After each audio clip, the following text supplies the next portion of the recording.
जब संसार में यह माना जाता था कि ज्ञान केवल पुरुषों का अधिकार है, तब एक ऐसी कन्या ने जन्म लिया जिसने अपने तेज, बुद्धि और आत्मज्ञान से संपूर्ण वैदिक सभाओं को मौन कर दिया। वह राजमहलों की रानी नहीं थी, उन्होंने युद्ध नहीं लड़े, लेकिन उनके शब्दों में ऐसा तेज था कि बड़े-बड़े ऋषि भी उनके प्रश्नों के सामने ठहर जाते थे। उनकी जिज्ञासा साधारण नहीं थी।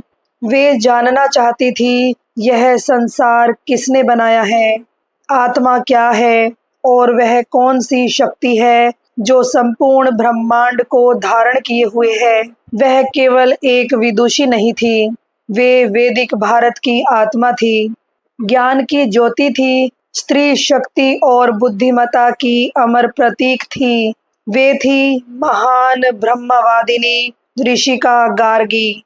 दिव्य कहानियां प्रस्तुत करती है ऋषिका गार्गी की दिव्य महागाथा। तो आइए प्रवेश करते हैं उस वैदिक युग में जहां एक कन्या अपने ज्ञान से इतिहास रचने वाली थी। बहुत समय पहले वैदिक भारत में महान ऋषियों और विद्वानों का युग था। वनों में आश्रम बसते थे जहां वेदों का अध्ययन होता था।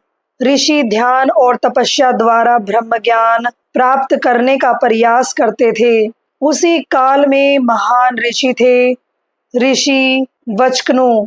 वे अत्यंत विद्वान और तपस्वी थे। उनके आश्रम में सदैव वेदों की ध्वनि गूंजती रहती थी। इसी पवित्र आश्रम में एक कन्या ने जन्म लिया। उस कन्या के मुख पर अद्भुत तेज था। उसकी आंखों में बचपन से ही जिज्ञासा चमकती थी। वह थी गार्गी। बाल्यकाल से ही गार्गी अन्य बच्चों से भिन्न थी। जहां अन्य बालिकाएं खेल कूद में व्यस्त रहती थी, वहीं गार्गी घंटों आकाश को निहारती रहती। वे अपने पिता से प्रश्न पूछती थी, पिताश्री, सूर्य प्रतिदिन कहाँ से आता है, रात्रि में तारे क्यों चमकते हैं और यह संसार किसके सहारे टिका हुआ है। ऋषि वचकनु अपनी पुत्री की बुद्धि देखकर आश्चर्यचकित रह जाते। धीरे धीरे उन्होंने गार्गी को वेदों की शिक्षा देना प्रारंभ किया।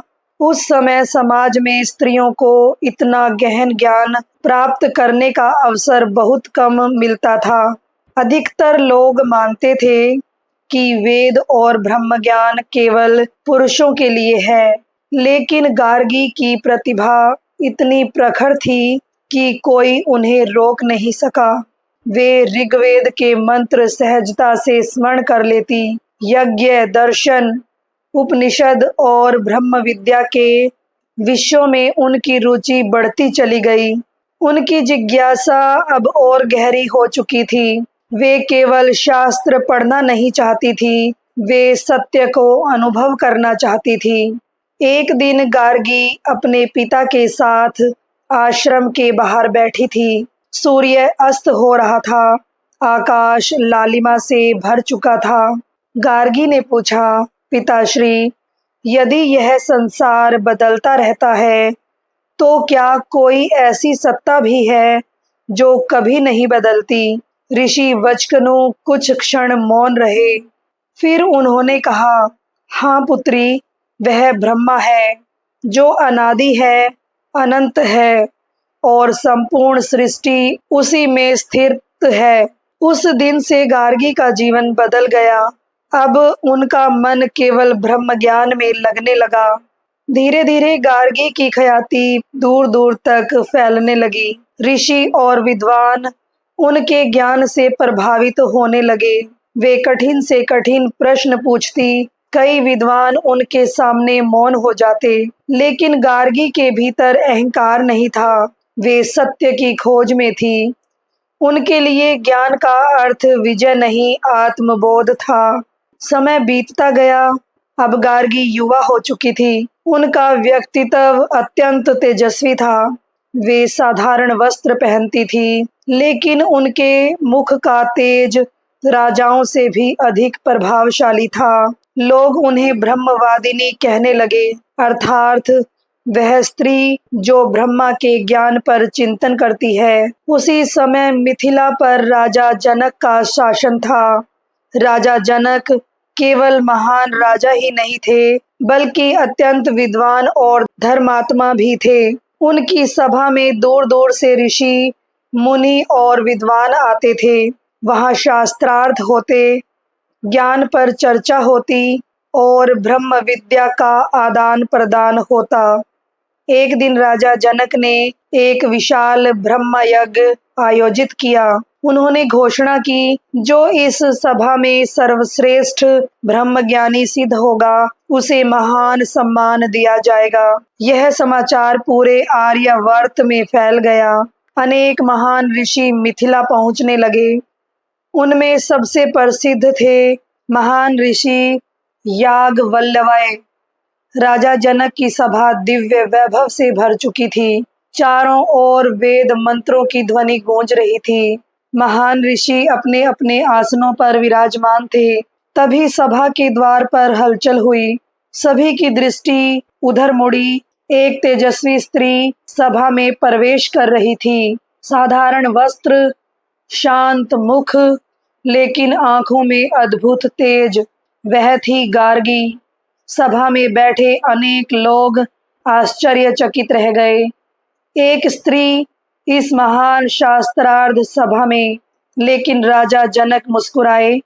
वे गार्गी की विद्वता से परिचित थे। उन्होंने आदरपूर्वक उनका स्वागत किया। सभा प्रारंभ हुई। अनेक ऋषियों ने याज्ञवल्क्य से प्रश्न किए और याज्ञवल्क्य ने सभी के उत्तर सहजता से दे दिए। धीरे धीरे सभा में मौन छाने लगा। तब गार्गी उठी। उनकी आंखों में आत्मविश्वास था।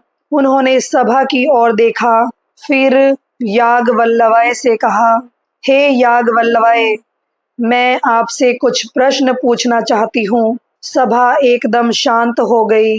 सब जानते थे अब एक असाधारण शास्त्रार्थ होने वाला है। गार्गी आगे बढ़ी और बोली, यह जो पृथ्वी है, जो आकाश है, जो सूर्य, चंद्र और तारे हैं, ये सब किसमें स्थित हैं? याज्ञवल्क्य शांत स्वर में उत्तर देने लगे। लेकिन गार्गी के प्रश्न समाप्त नहीं हुए।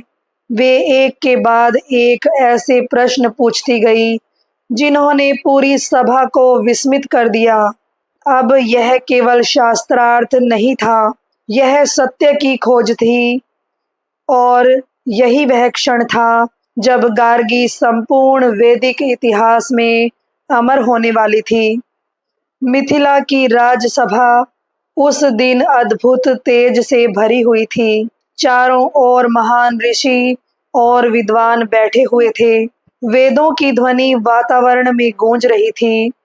राजा जनक अपने सिंहासन पर विराजमान थे और सभा के मध्य खड़ी थी ब्रह्मवादिनी गार्गी। उनकी आंखों में निर्भयता थी। उनके स्वर में ज्ञान का तेज था। सामने बैठे थे महान ऋषि याज्ञवल्क्य। सभा जानती थी अब जो होने वाला है वह केवल प्रश्नोत्तर नहीं होगा, यह ब्रह्म ज्ञान का महासंग्राम होगा। गार्गी ने शांत स्वर में याज्ञवल्क्य से पूछा, हे याज्ञवल्क्य, यह जो पृथ्वी है यह किसमें स्थित है? याज्ञवल्क्य बोले, हे गार्गी, पृथ्वी जल में स्थित है। गार्गी ने तुरंत दूसरा प्रश्न किया, और जल किसमें स्थित है? वायु में। वायु किसमें? आकाश में। सभा ध्यान से सुन रही थी। गार्गी के प्रश्न साधारण नहीं थे, वे सृष्टि की जड़ तक पहुंचना चाहती थी। गार्गी एक एक करके प्रश्न पूछती गई। आकाश किसमें स्थित है? याज्ञवल्क्य उत्तर देते गए। लेकिन गार्गी का मन अभी संतुष्ट नहीं हुआ था। वे उस अंतिम सत्य तक पहुंचना चाहती थी जहां से संपूर्ण सृष्टि उत्पन्न होती है। सभा में बैठे अनेक ऋषि आश्चर्य से गार्गी को देख रहे थे। एक स्त्री और इतने गहन प्रश्न, लेकिन गार्गी को किसी की परवाह नहीं थी। उनके लिए केवल सत्य महत्वपूर्ण था। कुछ क्षण बाद गार्गी फिर उठी। अब उनके स्वर में और भी अधिक गंभीरता थी। उन्होंने कहा, हे याज्ञवल्क्य, जिस प्रकार मोती धागे में पिरोए रहते हैं, उसी प्रकार यह संपूर्ण ब्रह्मांड किसमें पिरोया हुआ है? पूरा सभा मंडल मौन हो गया। यह प्रश्न अत्यंत गहरा था। कुछ क्षणों तक याज्ञवल्क्य भी शांत रहे। फिर उन्होंने उत्तर दिया, हे गार्गी, यह संपूर्ण जगत उस अक्षर ब्रह्मा में स्थित है, जो न दिखाई देता है न नष्ट होता है, जो अनादि और अनंत है। सभा में बैठे ऋषियों की आंखें विस्मय से भर गई, लेकिन गार्गी अभी भी मौन नहीं हुई थी। उन्होंने पुनः प्रश्न किया, उस ब्रह्मा का स्वरूप क्या है? याज्ञवल्क्य बोले, वह न स्थूल है न सूक्ष्म, न उसका कोई रंग है न आकार। वह न जन्म लेता है न मरता है। वही संपूर्ण सृष्टि का आधार है। यह सुनकर सभा में गहरा मौन छा गया, मानो सभी के भीतर कोई दिव्य अनुभूति जाग उठी हो। लेकिन गार्गी की जिज्ञासा अब भी शांत नहीं हुई थी। वे आगे बढ़ी, यदि वही ब्रह्मा सबका आधार है, तो क्या मनुष्य उसे जान सकता है? याज्ञवल्क्य ने उनकी ओर देखा।